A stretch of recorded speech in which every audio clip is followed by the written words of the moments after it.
listening to the Ocean Rowing Podcast. I'm your host, Amanda Painter, physical therapist and owner of Strong and Empowered Rowing.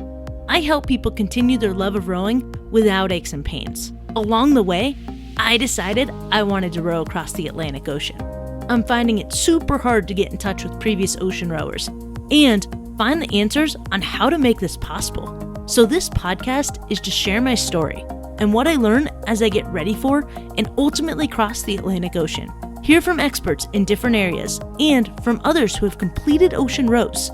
So anyone who wants to do this has easy access, and we can share our stories with the world.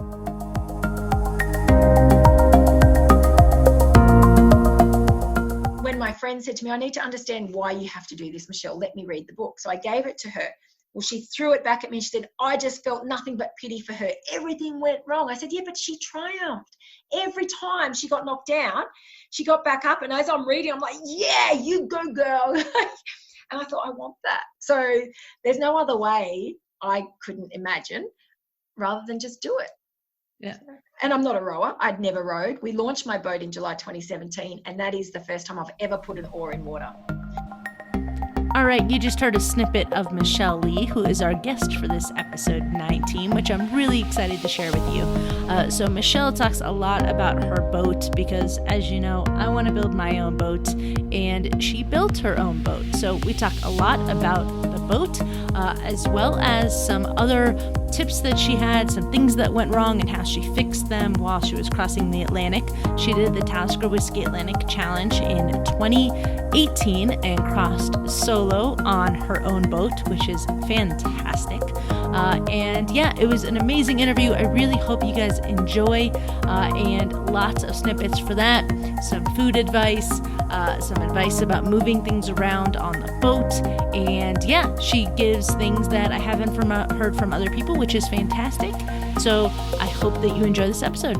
All right. So have you heard my podcast at all? I haven't listened to any of your interviews yet. That's okay. So basically I'm taking it from the side of I'm going to cross. So tidbits, favorite things. I have one question that I ask everybody, which I'll ask you towards the end. But more of like how it was prepping, crossing, things like that.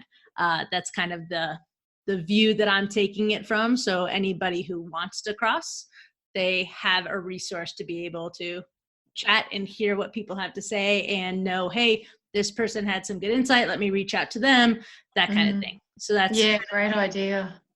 Thanks. Terrific. There's like so little information. It's absurd.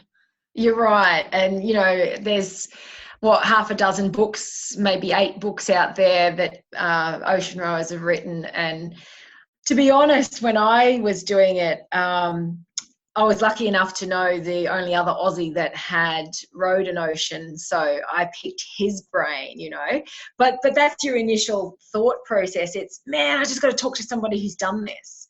Yeah. And you're right. It's not easy to get the information, even on, you know, the Ocean Rowing Society website and stuff. It's almost like some big secret. I'm trying to make it less secretive. That's kind of my goal. Is I feel like it's like a hidden club. Yeah. But and the Talisker, I was just looking at theirs. I mean, it's getting close, so everybody's popping up more and more like, hey, I'm about to cross. It's getting closer. So I got really excited and sentimental today. And I started watching a bunch of things. And as I was looking, I was like, oh, I have the packet to sign up. So I haven't actually signed up yet. But I have the packet. And I was like, oh, let me reread this. And even the books that they list there, you can only get your hand on like 4 of them. Right. Like the other ones don't exist. I don't know how you get them. Yeah, okay. There's that secret world again. Right? So wow. The big thing is you built your boat, right? Yeah. So, you know, in a perfect world, I would have just bought a secondhand one. And I honestly thought it was that simple. You know, I rang my friend in May 2016. I said, guess what I'm going to do? She said, what? I said, I'm going to row across the Atlantic. She said, oh, yeah, honey, how are you going to do that? I said, I don't know. I just got to get me a boat. And I literally thought you just Google ocean row boats for sale. You go and row it a few times around Sydney Harbour and you go. it was nothing like that, of course. So, and financially, building a boat was my best option. So if I had bought one overseas, I would have been up for three-way shipping. I'd have to ship it home to Australia to practice in it and rebuild it, or, make it mine, rewire it, all that sort of stuff. Then you got to ship it to the start line. And then you probably want to bring your boat home. So there's like 45,000 in shipping, before you even buy your food. So it was just more financially viable to build one. However, that was just, a nightmare in itself. Had to, went through 2 boat builders and was out of time, out of money. It was just one of those things. They reckon if you're building a boat or you own a boat, throw the word budget away because it means nothing. In fact, they say boat stands for but only another 1,000. Just 1,000 constantly. I love it. Yeah. So you went through different people and then chose one, so like the others didn't work? Yeah, so the first appointed boat builder, he got it to an empty hull stage. So basically the panels arrived as a flat pack, like an IKEA, piece, and he joined them all together. And then unfortunately we realized that his workmanship was not up to standard and it was very inconsistent. There was, big air bubbles underneath the taping. Some of it had taping, some of it didn't. And, all the joins were just so inconsistent that basically we took it off him and had to grind out all his work. All that glue and tape had to be ground out and basically start again. So, and, these are the things that he came very highly recommended. And unfortunately, it just wasn't, what it was meant to be. And you don't have time to wallow or, you don't have time to focus on the problem. So you got to focus on the solution, not the problem. So the answer was, at the time, my coach and mentor, who's also a very can-do man, he took the boat and said, that's it, I'm going to have to finish it. He said, I know what this boat's going to go through, because he did the Telescopic Atlantic Challenge. And he said, I'll finish the boat. So basically he took it, and I used to go up every other weekend. We lived in different states, so I would fly up and get involved in the boat build. So, I had some idea of, using tools by the end of it. So at the beginning, I'm a massage therapist. I don't do, nuts, bolts, screwdrivers, lock nuts, and, mixing epoxy resin and using Sikaflex. So for me, there was massive advantage in being able to get involved with that boat build, because it gave me the confidence. Then obviously when something went wrong at sea, I can go, oh yeah, so I'll just pull out my epoxy, I'll mix some of that up, and I can, I had some idea of what the materials we were using, their capability, and that gave me so much confidence. Because, while I was out there, yes, I did have, basically stuck stuff together. So my foot steering fell apart, and I had no other choice other than to, and it was the right foot, which is the one that actually did the steering. Oh no. And that's just because of the pressure and the load that was going through there. So I basically used epoxy to stick it back together and hope that she held up. But if I didn't get involved in that boat build, I wouldn't have had the confidence to do it. And I also joined the men's shed as well. So I reached out to other groups, and the men's shed in my local area, I said to them, look, I need someone to help me do it. I need someone who's got the time, got the patience, got the space. And will you guys take me on as a project, me and my boat? And, I don't want you to do the work. I want you to supervise me doing it and give me that, yep, you're doing right, or, you're my sounding board. And so they got together, and collectively in the men's shed, there is a lot of skilled guys, they're all retired, so they've got the time. I probably tested their patience, but, together we got the job done and got it to the start line. Oh, that's so awesome. Where did you come up with your boat design on your own? No, so I built a proven design. I purchased the plans from the guy in the UK who owns the Woodvale plans.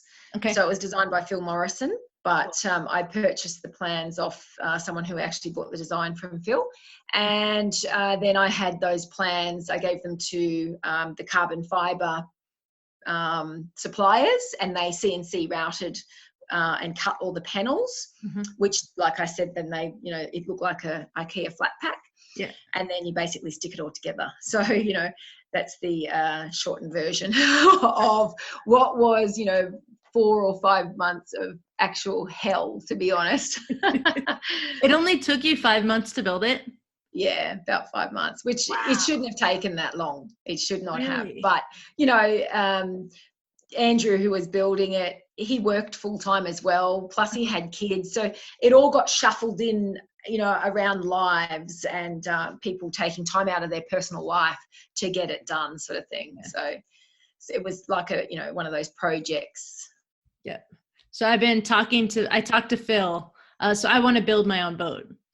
And cool. So I reached out to Phil and I got a plan for a new one that I don't think anyone's been in, but I heard that yours was like spacious and it was amazing. So I was like, I need to learn about your boat. Yeah, well, we made some modifications to the boat because we were building it from scratch. It gave us the flexibility to, Andrew said it'd be so great if you could sink the life raft well, make a life raft well, rather than have the life raft sitting on top of the deck, which is in the way. You're stepping over it and it takes up so much space. Yep. He said, why don't we make a well and then you've just got flush deck space, empty deck space. So, and then I had another boat builder who made a beautiful lid for it. So I basically could lay down on my deck and put my feet up on my rowing seat. And I used to have a great little sleep there every day without fail. I'd have a 20-minute nap, just stretched out. And yeah, for a solo, and that's the other thing, it is a pairs boat. But I rode it as a solo, so I did have extra space. And there's pros and cons for doing everything like that. So, by sinking the life raft well, obviously I have now less storage space beneath my deck. And the other thing that we did, which was an unconsulted decision, Andrew decided to enclose my gunnels, which ended up being detrimental to the self-riding. So a month before I was due to send my boat to the start line, I insisted on doing the self-riding test, which is not mandatory if you build a proven design. However, we made changes to that proven design without consult. Yep. So there I am now sitting literally upside down in a controlled rollover test. So, my boat's rigged up on lines. I've got people on the jetty, and I'm sitting upside down now going, okay, why is she not coming back? And they're like, oh, what do we do now? No one expected that to happen. And we didn't have a contingency plan. So next thing you know, they're manually turning me over, uprighting me. And it's like, oh my God, my world just was turned completely, literally upside down. Wow. Because, I'm now in pretty much a death trap, So, and that's one of the main components of a ocean rowing boat. It must be self-riding, must have self-draining decks. So I had to then consult a naval architect to look at my boat. I was out of time. I'm out of money. I don't have time to focus on the problem. You got to just focus on a solution. He just took one look at my boat and he said, did you make any changes to these plans? I said, yes, we've enclosed the gunnels. And he said, that is your problem. He said, you are now built like a catamaran and you are never coming back. If you go over. So he said, you could wait and maybe the next wave might right you, but he said it's not good enough. You can't go out there like that. And my nerves were now shattered, of course. So I then had to find another boat builder who had time to drop tools and just treat my boat as absolute priority.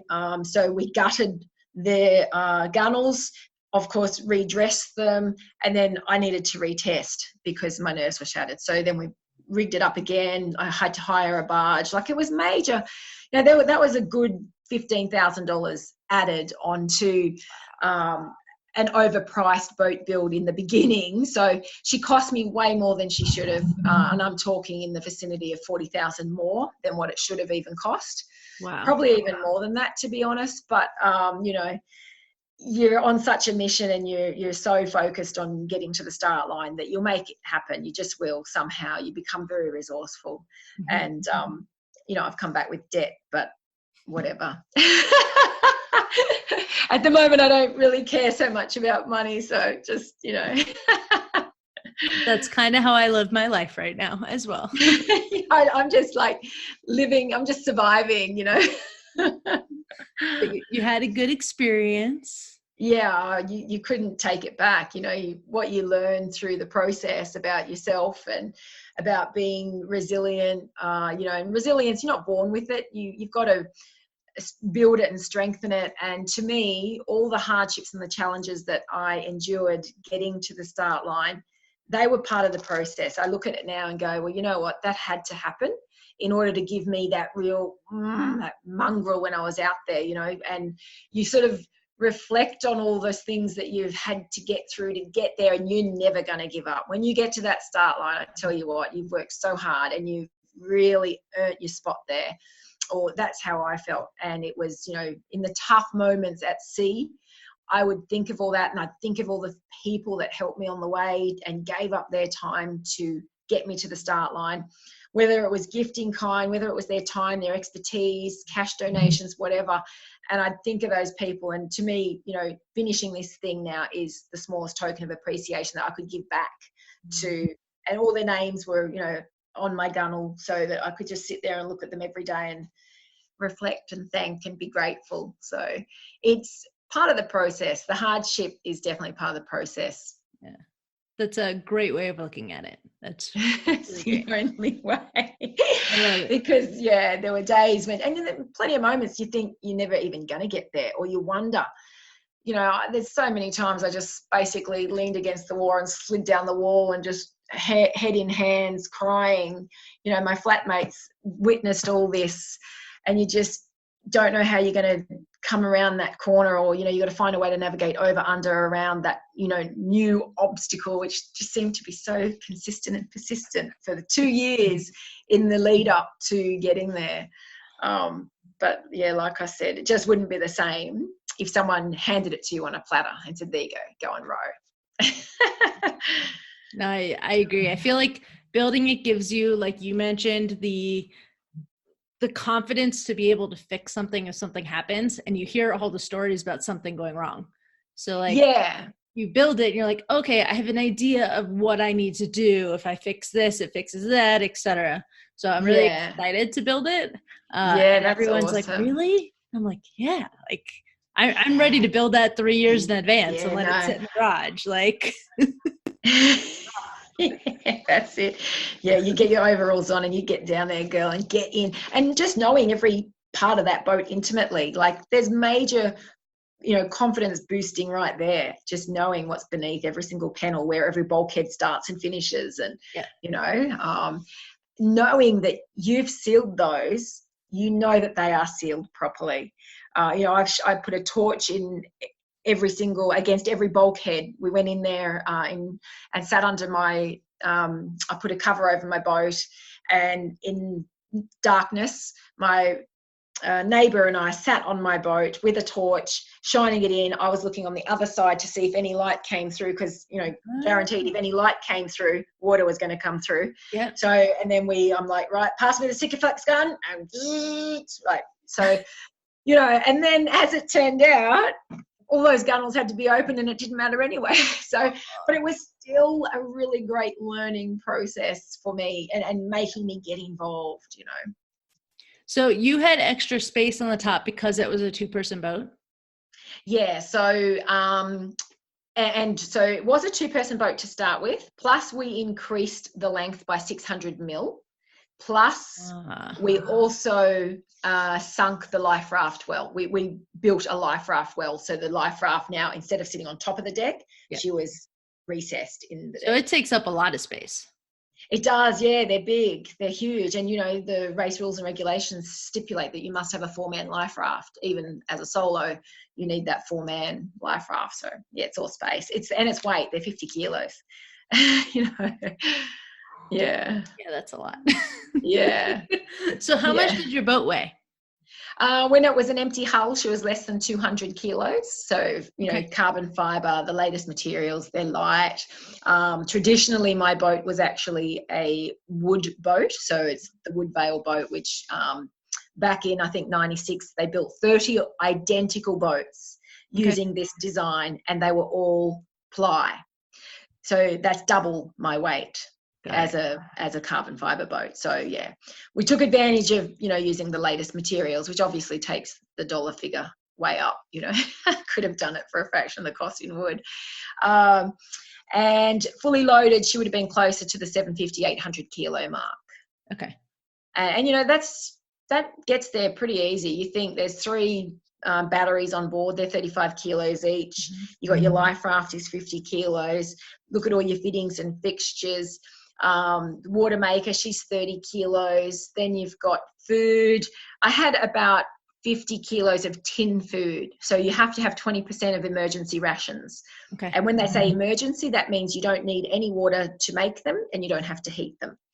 So I couldn't afford to buy the nice big fancy, ready meals. So I had to pack 20 days of tin food, which, like I said, that's about 60 kilos. And then you've got your 150 litres of freshwater ballast. That's rule and regulation. So it adds up very, very quickly. And then in your mind, you're thinking, yeah, but every day you're getting lighter, right? Because you're eating and you're consuming. But at the same time, you're getting weaker as well. So there's this whole, there's pros, cons. And you remember all of those numbers? I'm pretty impressed. And this is because I built my boat. And this is what I learned at the start line as well. I'd ask people, oh man, how many watts of solar panel have you got? I don't know. Oh, what sort of batteries have you got? I don't know. How many have you got? And people didn't know. And I was fascinated, thinking, because honestly, you don't feel prepared when you get to the start line. It's very intimidating.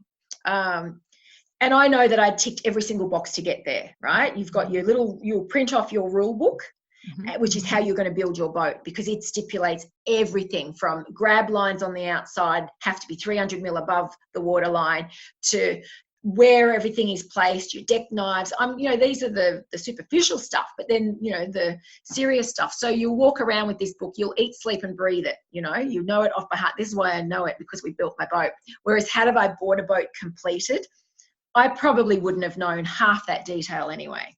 And then, we got my gear from suppliers who, thanks to Andrew's contacts from his row years ago, they were happy to help out. So, you sort of got to know a little bit about the product in order. That's just being full, and also to suppliers that have given you product. And I spruik their batteries all the time, because honestly, I didn't have any problems whatsoever. So, things like my Simrad chart plotter, my Simrad autopilot, my lead crystal batteries, my 380 amp hour lead crystal batteries, and, my water maker, my Catadine E40, Power Survivor, all these products. Yeah. I know them because I've dealt with the suppliers, and they didn't fail me. They didn't let me down. So that's probably why I know it so well. That's awesome. That is so cool. And it's cool to hear that. It gives me confidence that, hey, if I can't remember these numbers, I didn't build my boat well enough. Yeah. That's helpful. So you had a fire on your boat, is that right? Yeah, so I had the boys from the men's shed made me this fantastic gimbal and for my little jet boil. So it was to be mounted on the bulkhead inside my footwell, and which is where you do a lot of living. You love your footwell, and mine was beautiful, big and spacious. Again, I brag about how big my footwell was, and but I wasn't able to ship my gas canisters, which is how the boys made my gimbal. They made it to fit the gas canisters here in Australia. And then when I found out, I can't ship the canisters. So Atlantic Campaigns are saying, don't worry, we order a whole heap and you just buy them from us. Well, they didn't fit my gimbal. They were too big. So all of a sudden I'm like, oh, okay. So I had to literally put my jet boil on the floor and hold it, secure it with my hand. So there's this particular day early on, and I was holding it, but then got distracted. I'm looking at my chart plotter and I'm looking around, took my hand off it. Next thing, it goes over, and I've got the whole footwell is just full of flame. I knew that all I have to do is turn the source of the gas off and it'll be fine. But to do that, I would have burnt my hands. My hands and my tools don't forget, I got a row. So I'm seeing fire. I'm like, all I could do was quickly grab it and fling it overboard. So there goes my jet boil. And early on, and I thought, oh, how inconvenient, rah, rah, rah. And I'm stressing about throwing it into the ocean as well. I'm thinking, oh my God, I've just littered, I've thrown stuff in there. Like, I'm thinking, karma, something's going to happen to me because I've done that. It's so disrespectful. And I'm thinking, what else is on the bottom of that ocean? My God. Anyway, all these things go through your head. And I tried to eat cold, dehydrated meals for the next 3 days. It was so miserable. And I realized how much food is a morale booster. And just being able to have, that hot cup of tea at the end of a shift.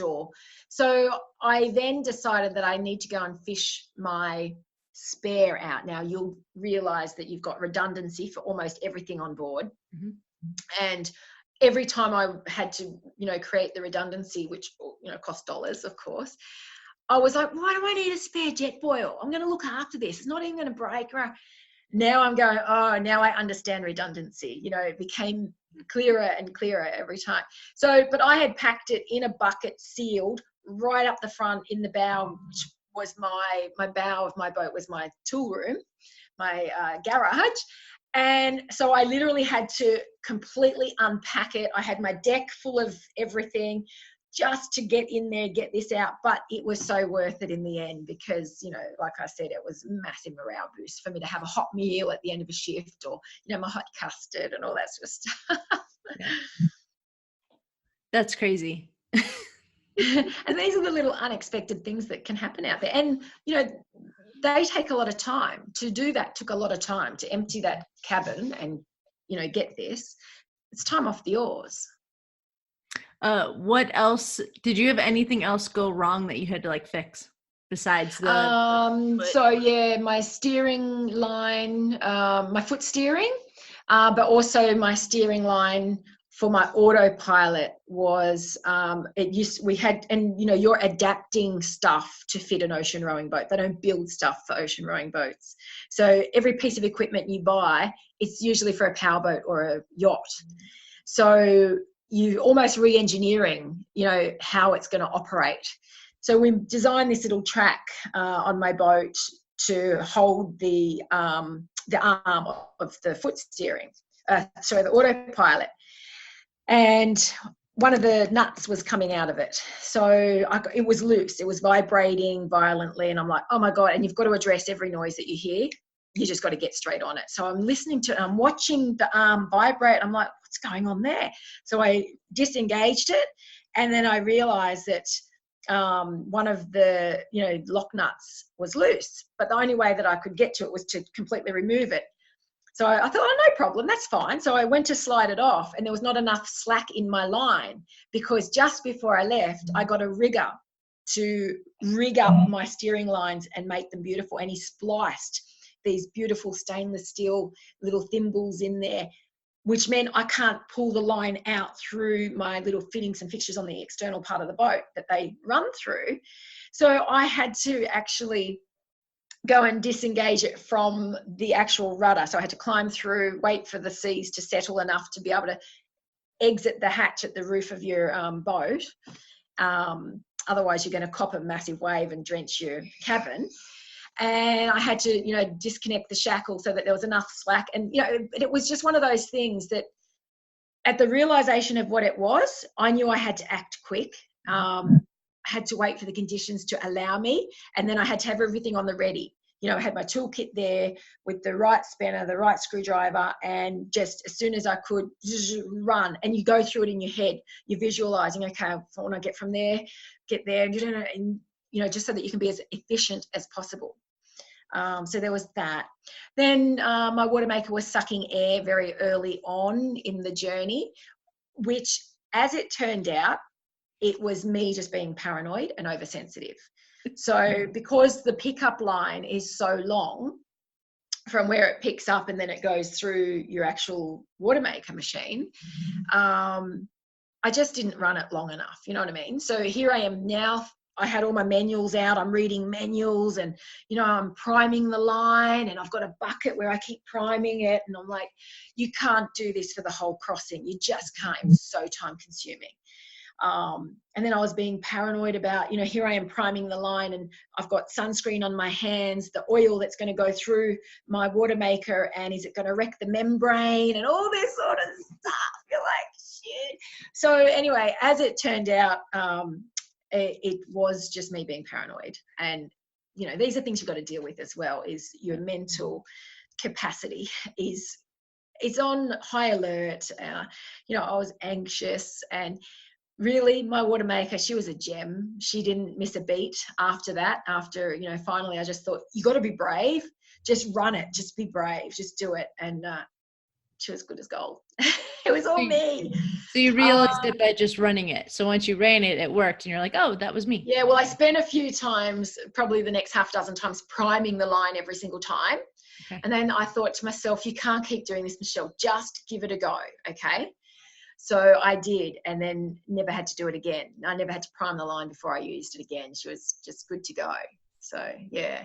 But, you know, again, like I said, and there's so many things you can't actually practice. Mm-hmm. So for me to use my water maker in a sea that is rolling and your boat's pitching and rolling, I never got the opportunity to do that before I left. So you're in a world of firsts when you get there. You really are. No matter how prepared you are and you've ticked all those boxes. I did all my mandatory hours. I did way over my mandatory hours. You know, I spent 4 or 5 months in my boat. Okay. Every weekend for 4 or 5 months. I would spend 2 or 3 nights on board. So I used to finish work on a Saturday afternoon, then drive over to where my boat was sitting on a mooring. I'd paddle out to my little boat, I'd jump on board, and then I would just row for 2 or 3 days and spend nights on board, just getting used to being on the confined space. But it doesn't mimic or mock what you're going to really be in. So, you know, a lot of the things out there is, yeah, first time. So you recorded a lot of things. It's awesome to see, like, you're still posting them as like, hey, I remember this. It's awesome to see. So well done. And thank you for doing that. At least from my perspective, it's awesome. Yeah. How much time did you spend a day recording yourself? Oh, I tell you what, I had the GoPro on the ready, and at any moment I was like, no wonder it took me 68 days to get across, because I was just, yeah, the GoPro queen, I call myself. And, you know, coming home and looking at all the footage, I had a friend, God love her, Nikki, who I said, I know how I want it all sorted, right? I want 7 categories. So I've created 7 folders on my laptop. And as you look through the footage, you drag and drop it into one of those categories. Mm-hmm. So eating on board, comms, sats, all my sat comms communication, and any VHF radio contact that I had with shipping, all of that, because I recorded a lot of it, not every bit, but a lot of it. So conversations that I see a ship, I'm like, oh yeah, I'm going to jump on the radio. I just wanted to have a chat with somebody. Some of them were chatty, others were not. Some you could only just understand them. You know, English is supposed to be the universal language, but, you know, accents and whatnot crossing oceans. Yep. So, and then meal prepping, that was another folder. Crying, hardship, you know, daily log, daily chit chat, that was another folder. And so that's why you're sort of seeing me, you know, I'm putting little bits out there now. And I don't know how many people must just go, oh my God, Michelle, it was a year ago, get over it. Oh, I love it. How many batteries did you bring for your GoPro? I only had 2 batteries. So I had one in the GoPro and one on charge, basically. And you just, and, you know, to me, that actually felt like a bit of a full-time job.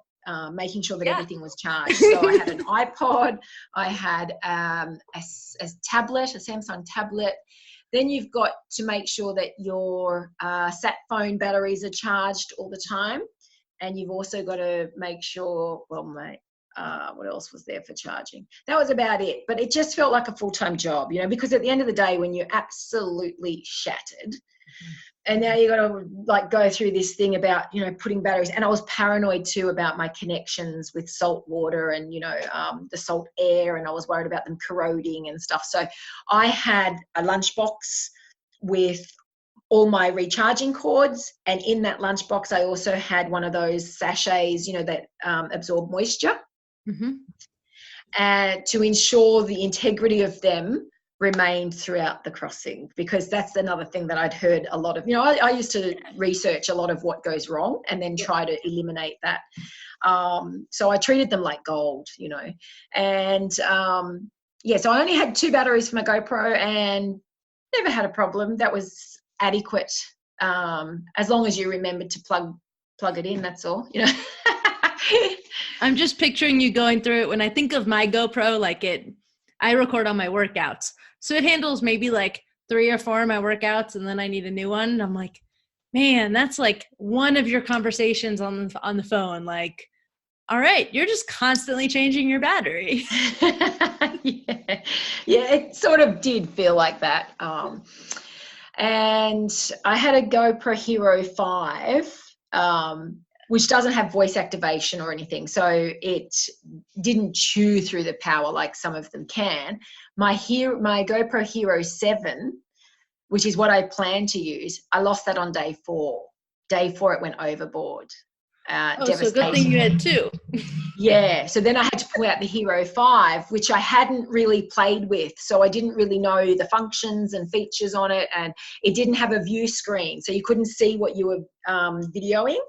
So every time I was doing it, I was just thinking, I really hope I've got this in shot. I mean, it's shooting point, right? It's not that hard, and it's not rocket science, but sometimes it's great to be able to validate that by having a quick look at what you've done, you know, and all my underwater shots and stuff, you know, you're like, oh, I so hope this is freaking recording, you know. But no, we didn't do too bad in the end. And I also had to install 2 GoPro mounts on the go. So I took an electric drill with me. Of course, I took lots of Sikaflex. So there I am, because I was whinging. Wait, you took an electric drill and what? And lots of Sikaflex. I don't know what that is. It's a product that you'll get very familiar with. It's what is in, so wherever you need to form a seal, if you've made a hole in your boat and then you've got to put nuts and bolts to seal stuff, you'll put a nice big blob of Sikaflex on them, and then as it comes together and seals, it squirts out, and it just forms a lovely seal. It's very sticky, and I installed 2 GoPro mounts because I got sick of whinging about not having enough mounts on my boat, and these are just things I just didn't get time to do before I left. In a perfect world, I would have put them, you know, installed them, and I would have practiced using them, making sure that they take good angles. They're a good spot to have a camera, you know. But anyway, it was just one of those things that also you look for different things. You want to do something different as opposed to rowing. You really do. So things like moving or repacking my boat, I did that twice. So I moved my ballast water from, you know, 2 hatches to another hatch to change the weight distribution of my boat. Wasn't handling fantastic. I felt like I needed more weight at the front so that when she gets on a wave, she could just go for it. So I spoke to Ian and Lee, the DOs from our Lenny campaign, and Ian actually said, I think, Michelle, if you put all your ballast or as much weight as you can up the front, I think your boat's going to handle much better. So I did that, and it took hours because I had to repack 150 litres of 500 ml bottles, you know, take them out from one hatch, then empty that hatch in order to accommodate those. So it was just another task that you're kind of a little bit grateful for because it's just different to what you were doing. And it made all the difference as well. I got a really positive result immediately. Do you know what I mean? Once it was done, I was like, oh man, this feels better. And again, I didn't get to practice playing with weight distribution before I left. I just rode my boat. That's all I did. I didn't get to sample all this sort of stuff. So you kind of got to be open and flexible on the fly. You know what I mean? Yeah. That's awesome that you had like an immediate result though. Otherwise you're like, why did I spend hours doing that? Yeah. So again, it was a real morale booster. Yeah. I can imagine. So what was your routine like on the boat? And did you have a daily routine? I did. I developed it really early on, like this side of a week. I would say by about the fourth or fifth day, whatever I was doing, it stuck for the whole journey. So I would basically be out on deck at around 5 a.m., between 5 and 6 a.m. I'd be out on deck. So it's still pitch black, and I'd be preparing my breakfast, which usually was either muesli and yogurt. So I had freeze-dried yogurt, add water, and I had yogurt. And I baked all my muesli before I left. So I made massive batches and put all my favorite stuff in there, dried figs, apricots, dried apples, there was almonds, and I coated it all in coconut oil, so that I was boosting the calorie intake as well, Yep. And then everything's about calories when you're out there. It's fantastic. So how much can I get in one meal? Or I would have porridge. So, if I had porridge, that meant boiling water. And, sometimes I didn't go to the effort of that. So, yeah, I'd have my breakfast. I'd be out there on deck and certainly rowing by 6 a.m. Okay. And I would row in 3-hour lots. I'd set a timer. I had a whiteboard and I had a logbook that I would log my lat and long, my start time, and my timer would be set to 90 minutes. I'd row for the full 90 minutes and then I would make a call. Do I need to get off and refuel with a full meal, or can I keep going? So, and most of the time I could keep going because I would load up a little lunchbox that I had on my rowing seat with all my snacks, ready snacks that I could just grab, like your muesli bars, your high energy sports gels, and what else did I have in there? Endura bars. Anyway, just the really quick, easy stuff that you can eat on the go. And then I would have my lunch, usually around 12 or 1, a hot lunch. I found what worked really good for me because it, again, was a morale booster. And so then I would have pardon? Did you cook it at breakfast so it was ready for lunch? No. So I'd boil water twice a day. Okay. I used to boil the water in the morning if I was having porridge, and then I'd boil it again at lunch, and then I would store that water in a thermo flask, which then I used later on for my dinner. Got it. So I was trying to be efficient in that manner, like trying to, because every time you pull that equipment out, it all just takes time, and it's energy as well, Yeah. And then some crew go across there and don't even boil water. They just eat cold dehydrated meals the whole way. You know what I mean?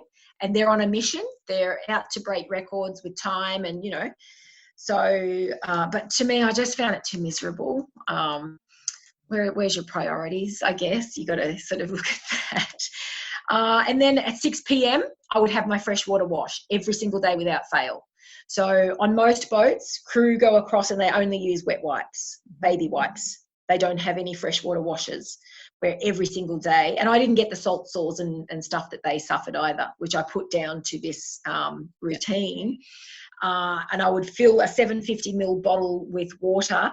It was a black plastic drinking bottle. So by the end of the day, it had been sitting in the sun. I had a hot shower every day. I'd have a little lunchbox with this much water and a sponge with soap. So I'd suds myself up. Then I'd get my little 750 ml and rinse myself all over. And then I would row naked in the beautiful, soft setting sun. This was my favorite time of every single day. And I would air dry and I'd feel $1 million. Like, I just love that time of day. And then I would eat my dinner every night at between 8 and 8:30. And then I would finish with a 2-hour shift. So I always got off the oars sort of around 10:30 p.m. I would get off the oars, stow and store my boat, and sit there inside my cabin looking out with my cup of Earl Grey or a cup of, I got addicted to Lemsip, which have paracetamol. So, my pain relief in a lemon drink sort of thing. So to me, it ticked a few boxes. I was like, okay, I'm getting my pain relief, I'm getting more liquid, and it's morale boosting because it's a hot drink and it's yummy. So I really did get addicted to those things. And you need pain relief, by the way, because you're always sore. Like, every time I used to grip the oars, I'd grit my teeth while I was gripping my oars in that first initial contact after every single break. By about day probably 25, onwards, it's just so painful. And it was just one of those things that, at the end of every day, yes, I pop my little Panadol and stuff. But so I was very routine, and there wasn't many days where I didn't follow that kind of routine. But keeping that whiteboard and monitoring my hours on the oars, I learned very early on that was essential as a solo rower, because you could easily kid yourself and say, yeah, I had a good day today. But it's not till you see it in black and white that you go, actually, you had a shit day.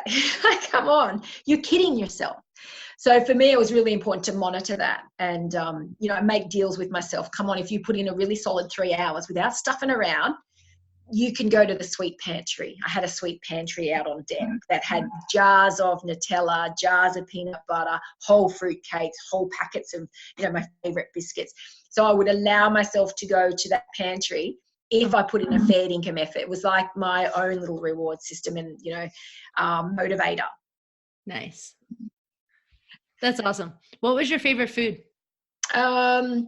I loved my breakfast, porridge, oats in the morning. Honestly, I wished I had more oats because they're a good snack for even just during the day, and they're wholesome, and they're not, sometimes I got a bit over the whole, you're just eating so much sugar, or I had a lot of sugar out there, a lot of shit, because, when you do your grocery shop initially for the provisioning of this, you're just wanting high calorie, carbohydrate dense content, and you want feel good stuff, but by the end of it, man, you just want some spinach and you're just missing all your fresh greens and stuff. So yeah, I had my favorite dehydrated meals, and then also I had some spicy meals that I just couldn't even touch in the end because my lip was so wind chafed and so wind burned that anything spicy, it was torturous. So I then was resigned to eating, like, I only then was down to 3 or 4 different choices that was okay for my lip, kind of thing. So you suffer a bit of flavor fatigue by the end of it. And, of course, you want ice cream and you want all those things that you can't possibly have out there. Although I did have a freeze-dried ice creams. Campers Pantry, the Aussie company that supplied my food, they have freeze-dried Wheat bars. So I did have a stash of those throughout my boat, and at different periods I'd pull out a bag and go, yay, this one's got ice cream. I saw you pack your, I think I watched you a year ago with your packing of your snacks and how you were sealing them. And I was like, that was really clever. And I can picture you going, oh, this is a good day. I get this. I get ice cream. Yeah, absolutely. Yes. And then, packing them individually, that's race rules and regulations. That's how they stipulate you must pack your meals. Got it. And it was, that took over 2 weeks to do that. It was the most overwhelming part of my prep, and just doing that food shop. I'm a 1 basket shopper. Okay. I shop for 1. I walk in there and I walk out. And to have a trolley overflowing with trays of food, and then, at the end, they're like, that's $360 of tin food. I'm like, I got home and just cried. I lifted it all out of the car, it was filling up my kitchen, and I just cried because it felt so overindulgent, and I don't know, it was a really strange feeling. And then, obviously I had to get over that and start putting it together in sort of edible meals, things that go with things like, I'm eating chicken in a can with creamed corn. Then there was tuna with 4-bean mix, and I'm trying to get creative so that when I pull that pack out, it's food that you can actually just chuck together. And, that was my emergency rations, which you're not allowed to eat, by the way, unless you have approval, because people's tendency is to want to eat them first because they weigh so much. Mm-hmm. And so they want to get rid of the weight in the boat. But the purpose of them is so that in the event that you can't actually make water because you've had no sun, you've got no, anything powering your batteries, and you've got to conserve, or you can't get out on deck because you're in a 56-hour storm, that's what they're there for. Mm-hmm. There is a method to every bit of madness. When you print that rule book off, you'll really appreciate, the method to the madness when you get out there. It wasn't until I got out there and I'm like, Oh, so that's why you do that. That's awesome. All right, back to the beginning. What was your I want to row an ocean moment? It was a book called Rowing the Atlantic by Ross Savage, who did it in 2005. And I got given that book actually by a friend when I was sailing. So I was living on board a yacht in the Bahamas with Tony. And one of his friends said, "Here, Michelle, you read this, you'll like it." And it plagued me for 2 whole years. I read the book, I kept it on my bunk, and I flicked through it for the next year, just constantly flick through. And, I'd say to people, "What do you think about rowing an ocean, rowing across the Atlantic?" And these are sailors that, I've lived on their boats for 10 years. "Oh, you'd be mad to do that. Oh, I've crossed it in a big, 60-footer as if you'd..." So everyone really bagged it out and didn't think it was a good idea. They looked at me like I had 2 heads, but it just wouldn't go away. So I eventually said, if I don't do this, I'm going to die wondering. And I thought, oh, what a waste of my life. So that's the day I rang my friend. I said, "Guess what I'm going to do?" She's like, "How are you going to do that?" So I just didn't want to die wondering. And, when Roz did it, everything that could go wrong did go wrong. So it was a book of hardship. It was a book of, but when my friend said to me, "I need to understand why you have to do this, Michelle, let me read the book." So I gave it to her. Well, she threw it back at me. She said, "I just felt nothing but pity for her. Everything went wrong." I said, "Yeah, but she triumphed. Every time she got knocked down, she got back up. And as I'm reading, I'm like, yeah, you go, girl." And I thought, I want that. So there's no other way I couldn't imagine rather than just do it. Yeah. And I'm not a rower. I'd never rowed. We launched my boat in July 2017, and that is the first time I've ever put an oar in water. So I was completely committed financially. Every cent I had went into that boat. My life went into that boat basically. And it wasn't so much about what if you don't like rowing. It was about all the lessons you learn on the way, the resilience, the, getting off the boat and just owning something within yourself of, initially for me, it was about independence. But I learned so much on the way about inclusion and about support and team. Yes, I did it solo, but I tell you, there was a massive team behind me to get me there. So it was almost like I had to do it to learn some other life lessons, I think. Yeah. I feel like that's part of my reasoning is I think more of the other side effects, the other things you're going to gain and the other things you're going to have to triumph through and push yourself through and MacGyver and all those different things. Like that's the reasoning. It's not rowing gets boring. Absolutely it is. Put it that way. That's awesome. Yeah. I read her book last year. It was one I read like 4 or 5 books in like 2 weeks. And it takes me a year to read one book.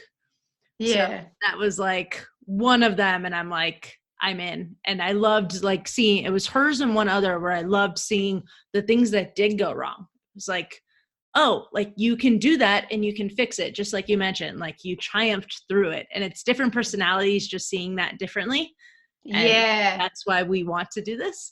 Absolutely. I want to. Yeah. Amanda, are you going to go solo or in a team? Yeah. Yeah. Awesome. Yeah. I'd love to see the design of the boat you're thinking. So I think it's going to be Phil's, but I just don't know which one. So Pete Rhodes is somebody who's not going to do the Talisker, but he's going to do a solo row across the Atlantic. And it's cool. I'm actually training him to do his row, which is pretty cool. Oh, wow. So he's building his boat and training, and he was one of the first people on the podcast, and we're chatting about it, and I'm getting to see he's documenting his boat build really well. So I'm getting to see like as he changes things.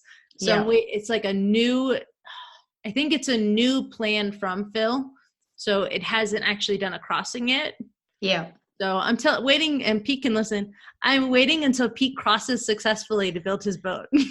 Yeah, good, because you learn so much from that as well. Like with what I know now and what I would do differently. Do you know what I mean? Like even with my boat out there's some systems on there that need complete overhauling. So, my stern bridle, if you're going to deploy your drogue anchor, it was an absolute balls up and a nightmare.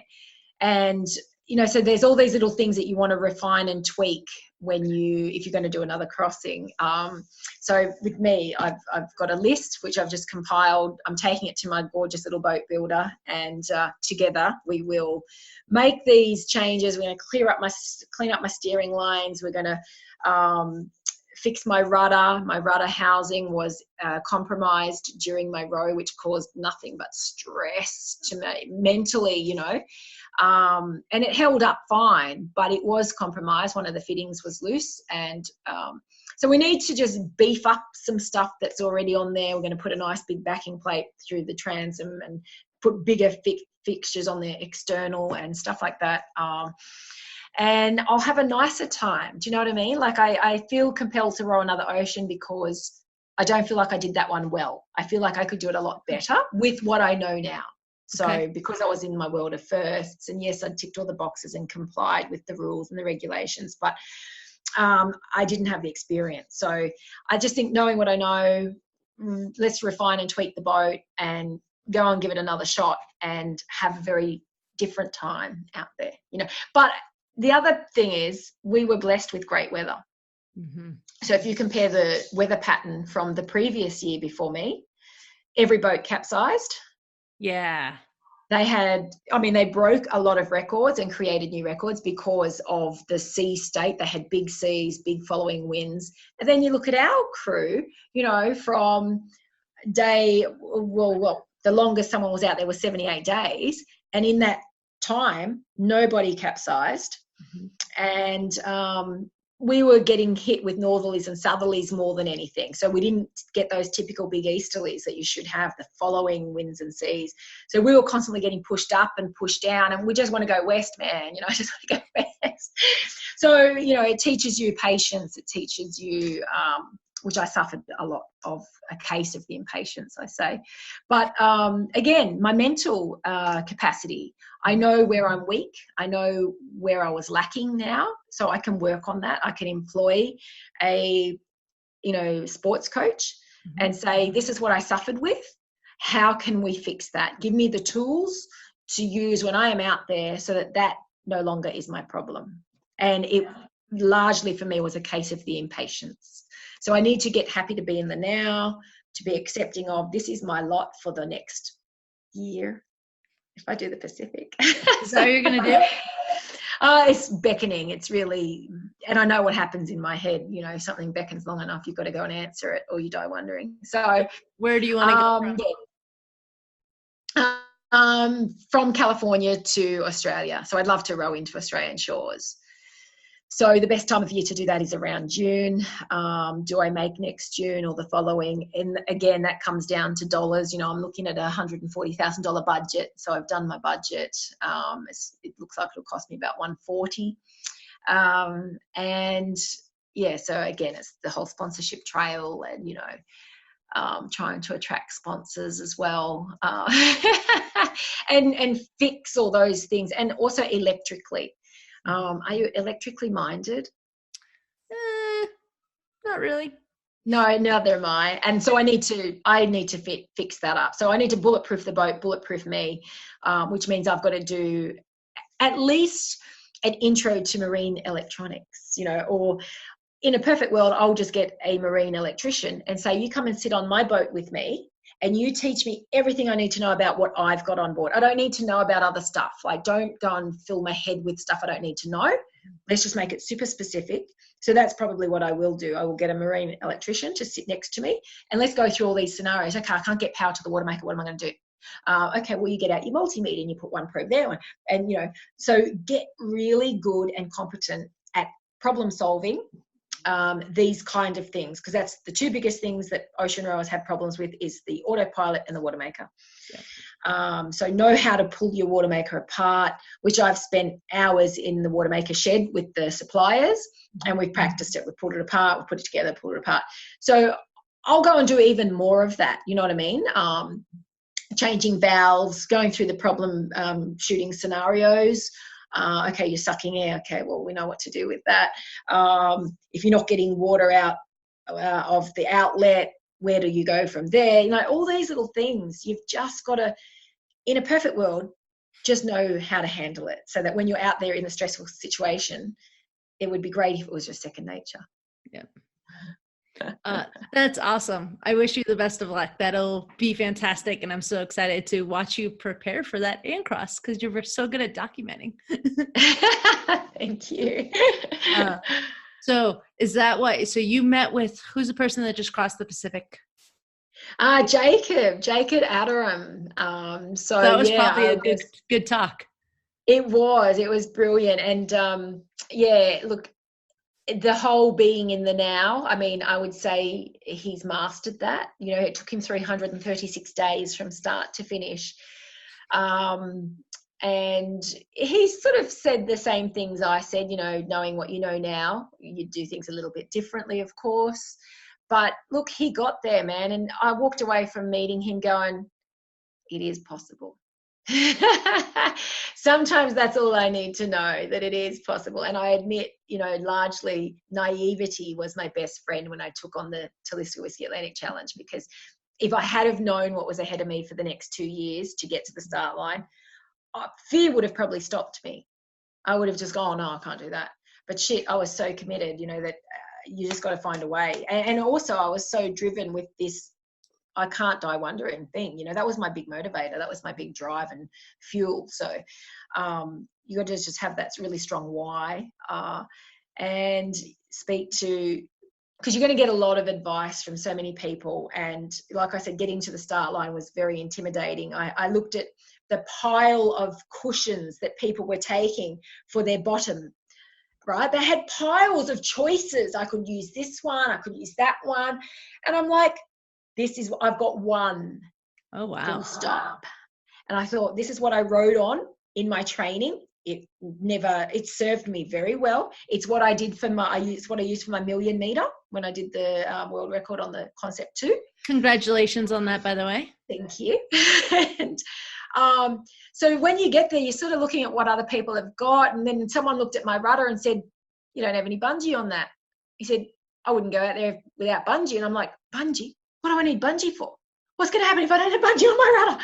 You know, like, so it is intimidating, and you've just got to trust in that, you know, you've ticked the boxes, you know, you've done the work, and you will sort it out when you get out there. You know, when the problem comes up, you just will. You've got this far. You know what I mean? Like, you've worked so hard. You're just going to make it happen. That's really good input. No one's mentioned that. The like comparison that could happen at that start line, and you're because you built your boat. So like for you to be second guessing when you know everything about your boat is like, oh.